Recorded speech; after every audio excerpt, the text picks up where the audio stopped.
오늘 초대는 그런 거 집사람이 한 거네, 그러니까. 그렇다고 봐야지. 그렇다고 봐야 되겠지. 감사합니다. 성훈이 마음 두꺼웁니다. 이호선 교수님 소개해드리면 숭실사이버대학교의 그 노인상담센터 센터장을 하고 계십니다. 오늘 이제 식사는 간단하게 하고요. 나이가 들어가면서 가정을 얼마나 편안하게 잘 이끌 수 있는지에 대한 그런 조언을 좀 많이 듣도록 하겠습니다. 어떤 음식 좋아하세요? 가지가지 다 좋아합니다. 가지가지 좋아하는구나. 가지가지 다 좋아해요. 가지예요. 가지가지 다 좋아해요. 감사합니다. 저는 사실 뭐 별로 가지 안 좋아하거든요. 그러세요? 저는 가지가 가난의 상징이에요. 아시죠? 네. 거의 또 어렵게 살아본 분들은 다 알고 있죠. 네. 아니 집에서 이렇게 마당에다 가지 심어놓고 이렇게 하나씩 따먹은 기억나세요? 따고 그리고 저희는 원래 강원도 사람이에요. 그래서 강원도에는 가지가 안 열려요. 추워가지고. 그렇죠. 네, 그래 대신에 이제 저희는 감자랑 옥수수거든요. 여름철이 되면 옥수수 다 꺼내가지고 다 말려가지고 그 나중에 불려가지고 먹는 거거든요. 그렇게 해가지고 먹었던 그 시절이 가지의 이야기하고 비슷할 겁니다. 하나씩 일단 맛을 좀 보시죠. 야, 근데 정말 가지만 가지고 살았던 집에서 나올 수 있는 요리고요. 요거는 가지도 있는 집에서 나올 수 있는 요리인 거죠. 정확하세요. 그죠? 네. 맞아요. 그래도 어쨌든 가지가지 하네요. 네, 맞아요.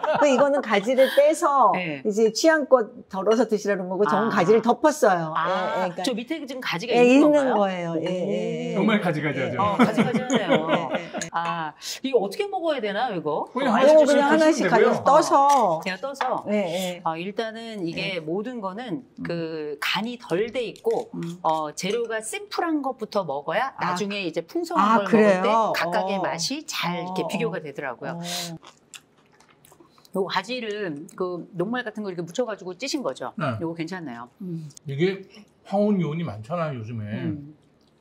그런 부분들이 정로사 만나고 법정 쫓아가기 전에 한 번은 둘러야 되겠네 여기를. 그럼요. 법원은 마지막이에요. 요새 사람들이 제일 마지막에 해야 될 거 제일 먼저 하잖아요. 맞아. 이게 너무 안타까운 일인데 부부가 예를 들어서 5년을 살았다, 10년을 살았다.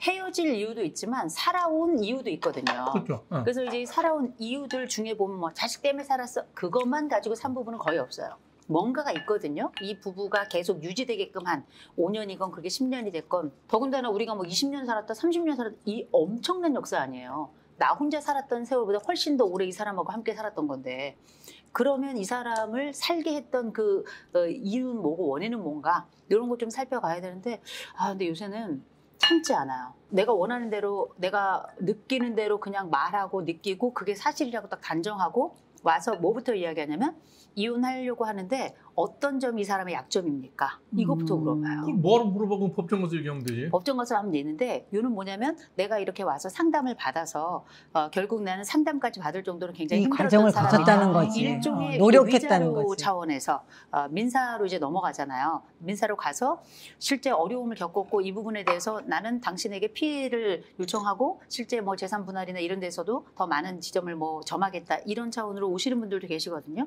저는 오래전 분들은 이혼할 만하니까 이혼한다고 생각해요. 이혼을 막을 수는 없어요. 그러나 이분들에게 다른 지점에서 볼 수 있는 시야를 한 번쯤은 좀 가져볼 수 있도록 이렇게 하려고는 애를 쓰고 있죠. 내가 못 보는 지점이 있잖아요. 요새는 조론도 진짜 많이 하시고요. 이혼도 조론이라는 거는 별거죠, 그러니까. 합의된 한시적 별거를 이제 저는 조론이다라고 정의를 하는데 조론이 요새는 보니까 이 별거에 대한 미화 버전. 맞아요. 네.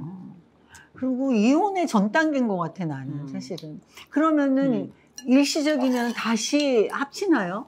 그럼요. 그러니까 저는 별거를 조론이라 말하지 말아라. 저는 이렇게 얘기를 해요. 왜냐하면 별거는 서로 간에 사이가 좋지 않아가지고 함께 살 수 없으니 법적으로는 관계를 유지한 상태로 이 감정적으로나 물리적으로 분리되어 있는 상태를 별거라고 하는 거고 조론이라고 하는 건 한시적으로 상대방에게 당신이 이번 생에 나와 함께 살 동안에 누리지 못했던 것들을 좀 자유롭게 누릴 수 있는 기회를 우리가 합의하에 주겠다, 제공하겠다. 기쁨으로 그 과정에 함께하는 건데 대신에 전 기한을 정해야 된다고 생각해요. 100일 넘어가면 안 돼요. 이게 100일 넘어가잖아요. 이 곰도 사람이 된다잖아요. 그런데 조론은 100일을 넘어가잖아요. 사람도 곰 돼요. 그래서 편해지니까. 기간이 길어지면 마음도 100% 멀어져요. 그래서 조론했다가 나중에 결국은 그 사이에 바람난 분들도 계시고, 조론했다가 결국은 서로 간에 감정이 띡 떨어지고 동시에 내가 혼자 살아보니까 살아볼만 하거든. 너무 좋지. 오히려 당신이 없으니까 내가 행복하더라. 새로운 행복을 경험해가지고요. 오히려 그때부터 이혼 준비를 하셔가지고 이혼하신 분들도 굉장히 많아요. 그렇게 이혼하는 경우라면 뭐 좋지 않아요? 나는 나쁘진 내가 혼자 않잖아. 살아보니까 너무 행복하더라. 그러면 남은 생은 조론이라는 게 어느 정도 살고 나서 조론이잖아요. 그럼 남은 생은 나를 위해서 재밌게 사는 거잖아요. 그럼 네네. 괜찮을 것 같은데. 아니 나쁘진 않아요. 나쁘진 않은데 때로는 우리가 이제 둘이 계속 같이 살았던 분들은 혼자 잠시 있을 때 행복감이 있을 수는 있지만 장기적으로 봤을 때 이게 굿인지 배드인지는 알 수 없는 거예요. 그래서 보통 이런 조론 이후에 이혼을 생각하시는 분들은 얘기를 한참 진행해가지고 이분들의 상상력을 되게 많이 동원을 해야 돼요. 왜냐하면 좋은 것만 생각하고 짧은 기간에 있었던 좋은 기분, 자유로움 이런 것만 생각하는데 장기적으로 우리가 언제 죽을지 모르잖아요. 그러면 그 장기적인 삶을 돌아봤을 때 어떤 것이 더 필요하거나 의미가 있거나 혹은 나쁜 것들도 있잖아요. 나쁜 것들까지 충분히 고려를 해서 그래도 이혼하겠다. 그럼 이제 혼자 이혼하는 건 아니니까 배우자랑 같이 와서 그럼 상대를 어떻게 생각하는가 이런 것들에 대한 조율을 좀 하고요. 그 다음번에 이제 이혼으로 가거나 아니면 조정할 지점이 있으면 조정을 해가지고 이혼 상담 이후에 보다 조금 더 적응적인 삶을 살 수 있도록 그렇게 돕는 거죠. 그러면 이혼 각이 잡히는 사람이면 상담을 끌고 가요. 딱 들어보고 난 다음에 도저히 이거는 뭐 내 능력하고 해결 안 된다. 법원 가시죠라고 딱 잘라내요. 저는 잘라내는 경우는 거의 없고요. 이혼을 하는 게 좋겠다라고 말씀드리는 커플은 있어요. 폭력이 너무 심한 경우라든지 중독이 너무 심한 경우라든지 아니면 뭐 이제 성폭력 관련된 이런 이슈가 있을 때는 저는 이제 이혼에 대해서 좀 고려를 하시라고 말씀드리는 편인데 그게 아니라 예를 들어서 어떤 부부든지 오면 우리가 이혼할까요 말까요 이렇게 보통 얘기를 하거나 이혼하고 싶은데 어떻게 했으면 좋겠습니까 이렇게 얘기를 하시거나 아니면 회복되고 싶은데 이런 얘기를 하는데 저는 어떤 질문을 하냐면 어떤 점이 달라지길 원하냐고 여쭤봐요. 이게 일종의 구체화 과정인데 사람마다 이혼을 원한다고 말하고 왔지만 사실은 이혼을 원치 않기 때문에 상담 현장에 온 거예요. 그렇죠. 그렇죠. 상담으로 온다는 얘기는 어쨌든 살아보겠다는 그럼요. 얘기예요. 훌륭한 거예요. 전 정말 훌륭하다고 맞아요. 생각하거든요. 그러면 이분들 딱 왔을 때 어떤 점이 달라지길 원하냐? 그러면 개인 입장에서 얘기를 해요. 그럼 상대방은 어떤 게 달라지길 원할 것 같으냐? 그러면 이제 두 가지를 가지고 조율을 해가면서 그나마 이분들이 가지고 있는 환경 속에서 최상의 것을 꺼내려고 애를 쓰는 거죠. 이런 얘기도 있잖아요. 결혼 라이센스 제도. 그러니까 누구나 좋아한다고 결혼하는 게 아니라 기초 교양도 좀 받고 결혼 생활이 이런 거다. 그러니까 알고 해라는 그 교육받고 라이센스를 발행하는 그러니까 좀 너무 모르고 결혼하는 경우도 많고. 그다음에 또 이제 우리쯤 나이 되면 또 하는 얘기 있죠. 면허 갱신제도. 농담처럼 하는데 네. 사실은 일부일처제라는 게 나이 20살에 만나서 30에 만나서 90살, 100살까지 60년, 70년을 맞춰 살아라는 얘기도 그게 쉬운 일은 아니거든요. 그래서 제가 주례하잖아요. 저희도 이제 뭐 부족합니다만 주례를 이제 저도 좀 했는데 네. 예. 저는 주례를 하게 해달라고 오잖아요. 그러면 저는 무조건 조건을 걸어요. 무조건 결혼 예비학교 5회 졸업해라. 예. 예비학교가 있죠. 결혼 예비학교 있죠. 그거 뭐 교회에서도 많이 하고 지자체에서도 하고 절에서도 하고 성당에서도 다 하거든요. 무조건 5회 혹은 4회 이제 하는 데가 있으니까 졸업장 들고 와야 된다. 그리고 결혼 예비 상담 받아라. 10회. 그래서 되게 까다롭죠. 그리고 결혼한 이후에 3개월 이후에 결혼한 3개월 이후에 결혼 후 첫 번째 상담 받아라. 이런 얘기 하거든요. 결혼 준비를 위한 예비 학교 전 너무 중요하다고 생각하는 게 이때 서로 몰랐던 정보 아주 솔직하게 알게 되고 서로에 대한 욕망도 알게 되고 서로의 컴플렉스도 좀 알게 되고 아주 솔직한 대화를 나누고 또 민감한 거 돈에 대한 거 가사 분담에 관한 거 이런 것들 다 하거든요. 이런 거를 하고 결혼한 부부하고 안 한 부부는 뭐 천양지차죠. 엄청나게 차이가 많이 나요. 그래서 근데 뭐 운 좋게 정말 좋은 캐릭터, 좋은 성품, 좋은 괜찮은 사람을 만나서 이 사람이랑 산다는 건 진짜 천운이죠. 하늘이 준 복이 아닌가 싶어요. 우리 둘은 사실 19살 만났나? 20살 만났나? 20살을 만났어. 어머나. 그래갖고 도대체가 어느 자리에서도 존칭이 안 나와요. 시어머니 시아버지 앞에 뭐 장인 장모 앞에서도 존칭을 안 썼는데 이게 방송을 또 들으다 보니까 조금 그렇긴 하더라고요. 그래, 나도 그냥 어때요? 얘기할 때는 괜찮은데 누가 자기 모습을 TV에서 보면 방송하게 된다고. 제가 저를 보니까 좀 아닌 것 같더라고요, 그거는. 두 분 뭐라고 부르세요, 서로? 안 불러요. 야. 야? 무슨 야라 그래. 안 부르잖아. 안 불러요? 둘밖에 없는데 안 불러도 얘기가 다 되잖아요. 그리고 꼭 불러야 되면 은영 아빠, 나는 큰애. 네, 은영 아빠 이렇게 부르지. 그러면 아내는 뭐라고? 은영 엄마 이렇게 자기는 부르세요? 아니, 은영 엄마라고 안 부르고 박미영 너가 이렇게 이름 불러죠. 나 이름 불러요? 미영아. 미영아 이렇게? 네. 나는 그런 거 괜찮거든요. 근데 남자가 여자한테 그러는 건 그래도 괜찮은데 방송에서 보면은 이게 완전히 제가 말하는 게 말투가 완전 하대같이 그렇잖아. 그러니까는 그게 굉장히 말이 많은 경우도 있더라고. 여자가 뭐 진짜 못됐다, 못 쓰겠다, 뭐 이런 거. 그렇게 보일 수는 네, 있겠죠. 있는 것 특별히 같아요. 또 둘 이제 사이는 전혀 그게 그게 걔가 아닌데 뭐 그냥. 나를 무시한다거나 뭐 이런 느낌은 요만큼도 없거든요. 그냥 19살 때 그 느낌이니까. 네, 그래서 뭐 그냥 그래요, 하던 대로 그냥. 하는 건데. 처음부터 존대하는 부부들도 많아요. 그렇다고 그러더라고요. 그러면 이제 그 관계는 그렇게 가는 거니까 내게 낯선 것이 틀린 것은 아니다. 그렇죠. 그러나 약간 나에겐 아직도 익숙해지지 않는다. 영원히 뭐 못할 것 같아요. 뭐. 근데 우리가 이제 뭐 다들 아시겠지만 존댓말로 싸우는 부부들 진짜 웃기거든요. 너 많이 쳐드세요. 뭐 이런 얘기. 그렇게 잘나셨으니까 지금까지 이렇게 사셨지요. 훌륭하십니다. 이렇게 약간 비꼬는 투로 넘어가는 이런 경우들도 많이 있는데 전 부부마다 존댓말하는 부부 존댓말 하고요. 반말하는 부부 좀 반말해도 괜찮다고 생각하고 대신에 이제 나이가 많은데 야, 너 이렇게 손가락질하면서 또 일로 와봐 뭐 이런 거 있잖아요. 그러니까 어릴 때 하던 행동에서 몇 가지 이제 수정을 해야 될 부분은 좀 있을 거라고 생각을 하는 게 이제 손주도 있으시잖아요. 그래서 제가 볼 때는 야, 너 이렇게는 안 하지. 그냥 편안하게 부르는 건데 사실 이런 거는 부부 사이에 안 하죠. 어느 집이고 나는 반말을 한다고 해서 그런 거는 안 하는 것 같아요. 그냥 말하던 대로 하는 건데 그게 이 말투라는 것도 있는 것 같아요. 똑같은 반말을 해도 나는 말투를 이렇게 퍼트려 이렇게 치는 약간 그런 느낌이 제가 있는 것 같아요, 보니까. 그래서 보면은 제가 봐도 참 모양새가 안 좋구나. 그런 생각은 들더라고요. 남이 봐서는 안 좋게 보겠다 하는 생각은 들더라고.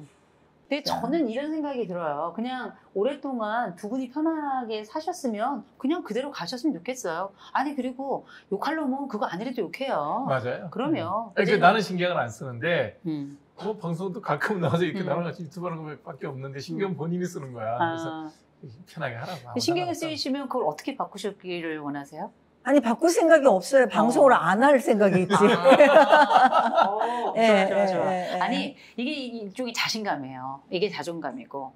근데 저는 그냥 뭐 막춤을 추더라도 이 정도 나이 되면 내 춤을 춰야 되지 않겠어요? 그렇죠. 네, 내 편한 대로 사는 게 좋은 것 남한테 피해 주는 거 같아요. 아니에요, 뭐. 아니 그리고 뭐 내가 존댓말 해가지고 내가 불편하면 보는 사람도 불편한 거예요. 대신에 두 분은 동갑인 거 사람들이 알고 있고 두 분이 그냥 그렇게 관계를 맺지만 꾸준히 두 분을 보신 분들은 알게 되는 거죠. 저는 두 분을 지금 두 분 함께 뵙긴 처음이잖아요.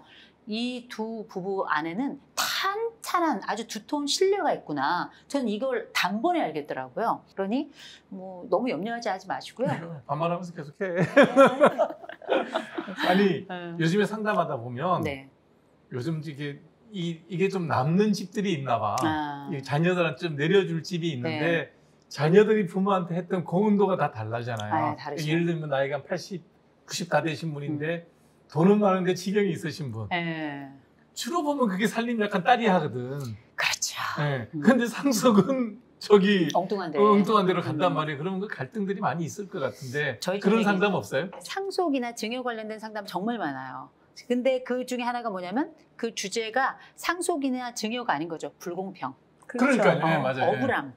이게 되게 많아요. 이런 내가 다 했는데. 그렇죠. 병수발은 내가 다 했는데. 병수발 다 들고 생활비 다 대고 병원 다 모시고 왔다 갔다 하면서 진짜 똥구좀 다 가리고 이렇게 다 받아내고 했는데 그럼에도 불구하고 나중에 봤더니 나에게는 아무것도 심지어는 마지가 다 가져가는 우리가 이걸 보면서 사람인지 아닌지가 이제 구별이 되는 이런 생각이 드는 분들이 계시거든요. 그럼 이제 이분들이 오셔가지고 뭐라 그러냐면 이제 죄책감을 또 가지고 있는 거예요. 부모님 재산인 거 알고 있는데 유류분 청구 소송 해도 되느냐. 이런 얘기. 또 증여 관련해서도 너무 억울하니까 아니 정말 제주는 뭐가 부리고 박수 누가 받는다고 이게 말이 되느냐. 오시는 분들 계신데 이런 분들은 10중 8구 다 소송각이에요. 소송으로 가려고 오시는 분들 많지만 억울함 토로하느라고 너무 억울하다. 그렇지. 그렇게 해서 유류분을 받아도 억울할 거야. 아니 받고 나면은 받아도 억울하기도 하지만 내가 부모 재산 가지고 뭐 하는 건가 이런 죄책감 가지고 있는 분들도 많으신데 전 그러면 이런 얘기해요. 소송해라. 소송해라. 그거 한다고 그래서 내가 대단한 거 받는 거 아니지만 내 인생에 대해서 보상받는다 이런 생각이 든다면 하셔도 괜찮다라고 말씀을 드리거든요. 그래서 고생한 사람들이 저는 재산도 받아야 된다고 생각하고요. 또 고생한 사람들이 너무 억울하다면 약간 마음에 좀 꺼리낌이 있더라도 좀 소송도 하시라고 말씀드려요. 참 다양한 스펙트럼의 모든 문제점들을 다 보시는데 새로 결혼하는 사람들한테 정말 이렇게나 하고 살아라. 그러면 큰일 없다. 한두 가지만. 저는 사실 결혼하라고 말하는 사람이거든요. 갔다 오더라도 가라. 네. 그것도 저랑 비슷하네요. 네. 왜냐하면 그래도 결혼 한번 해보는 해보고 안 하는 게 낫죠. 물론 이제 너무 고통스러운 트라우마를 가지고 이제 헤어진다면 좀 너무 안타까운 일이기는 하지만 그래도 우리가 또 치료라고 하는 순간 또 상담이라는 순간이 있으니까 그래도 갔다 오더라도 가시라 말씀드리는데 한 번 갔다 온 분들이 영원히 혼자 사는 경우는 그렇게 좀 많이 못 봤어요. 갔다 온 분들은 또 결혼을 하시더라고요. 이 사랑에 한번 빠져본 사람은 사랑의 맛을 아니까 그 사랑이 또 한 번 빠지고 또 한 번 빠지는데 문제는 똑같은 사람을 만나는 거. 근데 그게 좀 흠이거든요. 네, 희한하더라고요. 그래서 저는 다시금 결혼하시는 분들, 우리가 뭐 재혼을 할 수도 있고 3혼을 할 수도 있고 저는 상담했던 분 중에 6혼 하신 분도 상담했었거든요. 우리 형님 지금 눈이 이렇게 띵. 좋지 뭐. 여기까지 근데 이런 말씀을 드려요. 내가 이혼을 하는 건 아픔일 수도 있겠지만 때로는 내가 가지고 있는 또 하나의 걸림돌이 그 안에 작동했을 수 있다. 사람은 넘어진 것에 또 넘어지니까 그래서 한 번쯤은 내가 이혼을 왜 했는가에 대해서 한 번쯤 분석을 받으시길 좀 권해요. 내가 가지고 있는 이 이혼의 사유가 나의 컴플렉스로부터 기인했을 수도 있고 그리고 그 사람과 내가 오래 살면 서로 길들여져요. 길들여지게 되면 다음번 순간에는 똑같은 사람 나하고 그 패턴이 아주 익숙한 사람을 만나게 돼요. 그래서 사랑에 빠질 때도 우리가 두 번째 사랑, 세 번째 사랑에 빠진다면 첫 번째 실패에 대해서 첫 번째의 그 경험에 대해서 한 번쯤은 분석해 볼 필요가 있다. 그래야 두 번째 사랑은 더 신박하게 그리고 더 안전하게 그리고 더 농도 깊고도 또 만족감 있는 그런 사랑을 하게 될 것이다. 그래서 저는 재혼하신다면 최소 5회 이상은 상담을 좀 같이 받으셔라 라고 말씀드리고 싶습니다. 네, 같이. 네.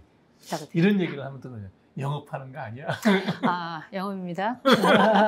필요할 것 같아. 정말 필요해요. 이건 왜냐면 저 혼자 제게 오십시오 하면 이건 영업인데 꼭 저는 누구든 전 교양으로라도 상담받으라고 얘기해요. 나를 분석하고 알아가고 나는 왜 이렇게 자꾸 생각하고 이렇게 행동할까 이런 것들을 알아간다면 훨씬 더 내 자신에 대해서도 자신감도 갖고 다른 사람들과의 관계에서도 수월하고 또 기쁨도 또 생겨나잖아요. 이런 상담 좀 꼭 받아보셨으면 좋겠어요. 우선 가야 되겠다. 꼭 한번 받아보세요. 재밌어요. 아니 가지 요리를 가지가지 준비했는데 몇 개 드시지 못하고 상담만 가지가지로 굉장히 많이 들었습니다. 끝나고 먹으려고요. 네. 긴 시간 동안 좋은 얘기 꼭 알아두면 좋은 정보라는 생각이 방금 들었어요. 네. 말씀 주셔서 고맙습니다. 저도 행복한 시간이었습니다. 고맙습니다. 네, 감사합니다. 감사합니다.